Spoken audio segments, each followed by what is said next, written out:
Successful கேண்டிடேட்டா இப்போ படிச்சுட்டு இருக்க கேண்டிடேட்டுக்கு நீங்க என்ன அட்வைஸ் பண்றீங்க? சார் ஒரு 2 இன்ஹிபிட்டிங் ஃபேக்டர்ஸ் இருக்கும். ஒன்று வந்துட்டு பயம், ரெண்டாவது வந்துட்டு எய்மிங் ஃபார் பர்ஃபெக்ஷன். பயம் வந்து என்னன்னா, நம்ம நல்ல ஆன்சர் எழுதாமல் போயிடுவோமோ, அந்த மார்க் டெஸ்ட்ல மார்க் கம்மியாக வந்துருமோ, அந்த மார்க் டெஸ்ட் மார்க்கை நம்ம கூட இருக்க பசங்க பார்ப்பாங்க, டீச்சர்ஸ் பார்ப்பாங்க, அப்படிங்கிற பயம் இருந்துகிட்டே இருக்கும். பட் ஆனால் உண்மை என்னன்னா, இங்கே வாங்குற மார்க்குக்கும் யூபிஎஸ்சி எக்ஸாம் மெயின்ஸில் வாங்குற மார்க்குக்கும் சுத்தமாக வந்துட்டு லிங்க்குங்கிறதே கிடையாது. இங்கே வந்துட்டு எக்ஸ் மார்க் வாங்கினோம்னா அங்கே வந்துட்டு 120% எக்ஸ் மார்க் அது வாங்குவோம், அது அதிகமாகவே வாங்குவோம்.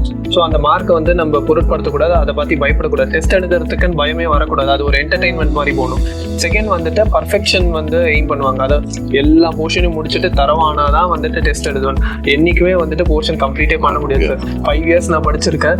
ஒவ்வொரு தரையும் படிக்கும்போது புதுசாகவே எனக்கு இருக்கு, நம்ம இதெல்லாம் படிக்கலையும், இந்த ஆங்கிள் திங்க் பண்ணாமல் இவ்வளோ நாள் விட்டுருக்கோங்க அப்படின்லாம் எனக்கு தோணும் சார்.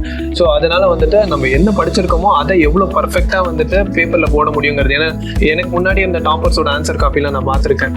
அவங்க வந்துட்டு தெரியாட்டி கூட தெரிஞ்ச மாதிரியே இருக்கும் ஆன்சர்ஸ் எல்லாம் பார்த்தவங்க. ஸோ அப்போதான் புரிஞ்சது, மெயின்ஸ் பொறுத்த வரைக்கும் படிக்கிறது ஒரு பக்கம் 50% தான், இன்னொரு 50% வந்து ஃபுல் அண்ட் ஃபுல் ப்ரெசன்டேஷன். அதை நம்ம இம்ப்ரூவ் பண்ணணும், அதை பண்ணாதான் நமக்கு வந்துட்டு ரிசல்ட் வரும் அப்படின்னு புரிஞ்சது. ஸோ அதனால ஆன்சர் ரைட்டிங் பண்ணணும்னு அந்த மோட்டிவேஷன் வந்து சார். Very good.